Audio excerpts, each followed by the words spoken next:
What if I told you that in 2025, despite falling interest rates and a better than expected economy, owning a home in Canada is still out of reach for millions? And it's not getting any easier. The housing affordability crisis isn't just lingering, it's evolving.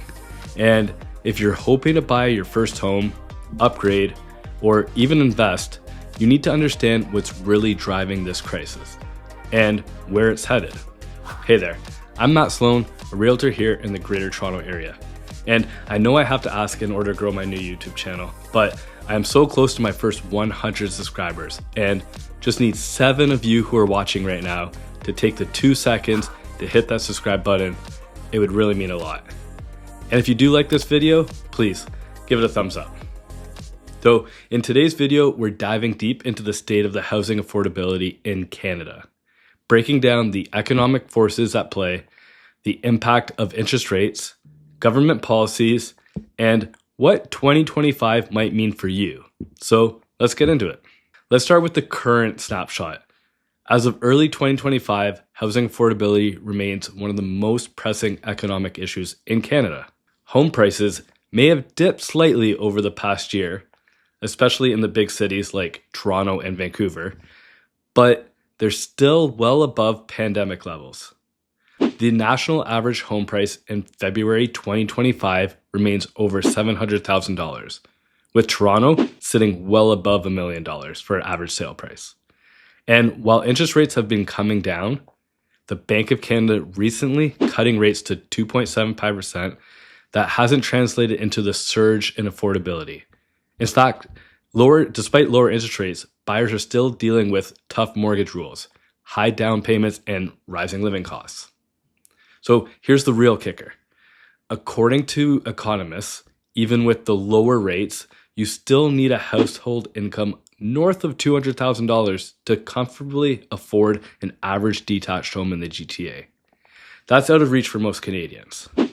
So if rates are lower, why aren't homes affordable? It comes down to a few key factors. One being the lack of supply in certain areas and home types. While we do have a record amount of inventory currently on the market in the GTA compared to the last couple of decades, the trust is Canada simply hasn't put enough homes to meet demand, especially in urban areas. So even with housing starting to increase in some provinces and cities across Canada, population growth continues to outpace supply. Next, that leads us to immigration and population growth. Canada welcomed over 1.2 million newcomers in the past 2 years, with most setting in major cities. This has intensified demand for housing across the rental and ownership markets. That leads us to construction and costs. Tariffs and shortages of supply chain delays continue to keep building costs high, which developers pass on to the buyers. Investor activity. Despite rate hikes in 2022 and 2023, investor-owned properties still make up a large portion of Canada's housing stock, especially condos. Many properties sit vacant or are used as short-term rentals. This is also why the condo market is currently being affected, especially in the GTA, with quite a bit of inventory currently on the market, allowing for a strong buyer's market in the condo space. Next up, the wage stagnation versus price growth. While home prices have risen over 50% in the past 5 years, wages haven't kept that pace. That income gap has made home ownership increasingly difficult for middle-class Canadians. So, where do interest rates fall into this affordability equation? Well, interest rates have always played a huge role in the housing affordability. But right now, even with the Bank of Canada cutting rates to 2.75%, we're not seeing the market shift the way we might have expected. So typically when rates go up, we'll see a reaction in the market a lot quicker compared to when rates drop. When the rates drop, it may take some time to really see them impact it the way the market in terms of supply and average price. This is also due to rate cuts alone not being enough. The stress test remains in place, which means buyers still need to qualify for mortgages 2% over the actual rate they'll pay. So even if a lender is offering a 3.9% fixed rate mortgage, you must prove you can afford a 5.9%. And for many first-time home buyers, that really does affect their purchasing power, putting them in a tough position right out of the gate.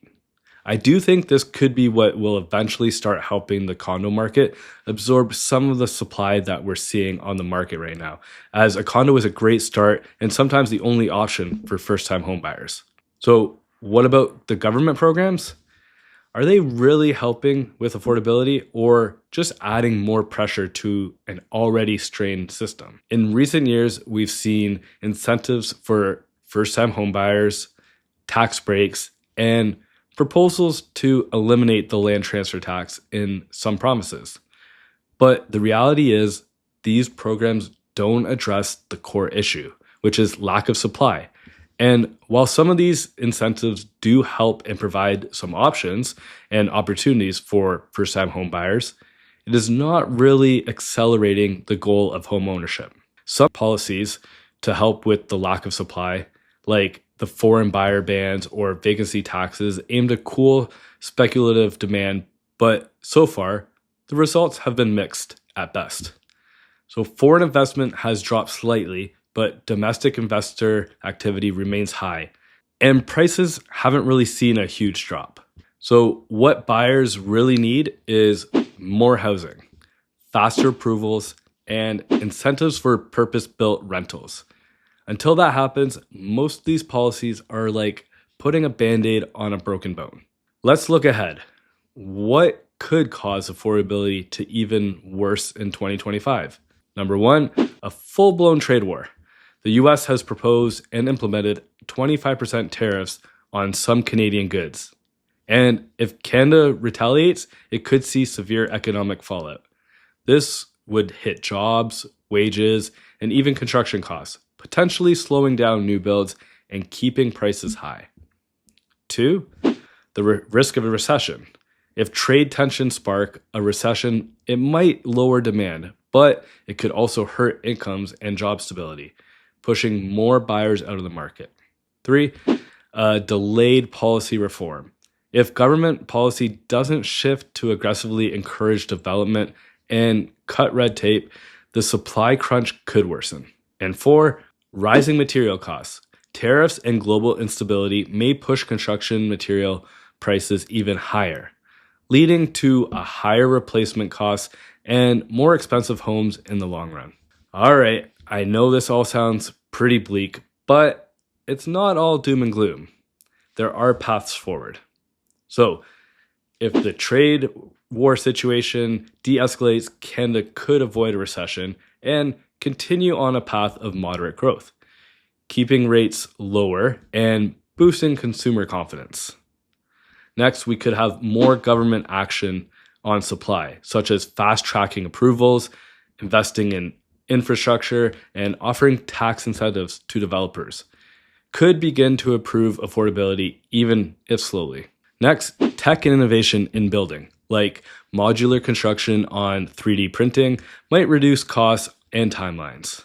And most importantly, buyers are getting smarter. People are adjusting their expectations, exploring new communities, and using better tools to make more informed decisions. So, is Canada's housing affordability crisis here to stay? Well, right now, it's hard to see a quick fix, but that doesn't mean you're powerless. If you're looking to buy in 2025, focus on what you can control: your budget, your mortgage options, and your timing. Make sure you're working with the right professionals, mortgage advisors, realtors, and planners who understand today's market. And if you're not ready to buy just yet, that's okay. Stay informed, stay patient, and remember, the market moves in cycles. What's affordable today might be your opportunity tomorrow. So drop a comment below. Do you think affordability will improve this year, or are we stuck in this crisis for the long haul? I'd love to hear your take. And if this video helped you out, make sure to like, subscribe, and hit that notification bell so you don't miss future updates on the housing market here in the GTA and Canada. Thanks for watching, and I'll see you in the next one.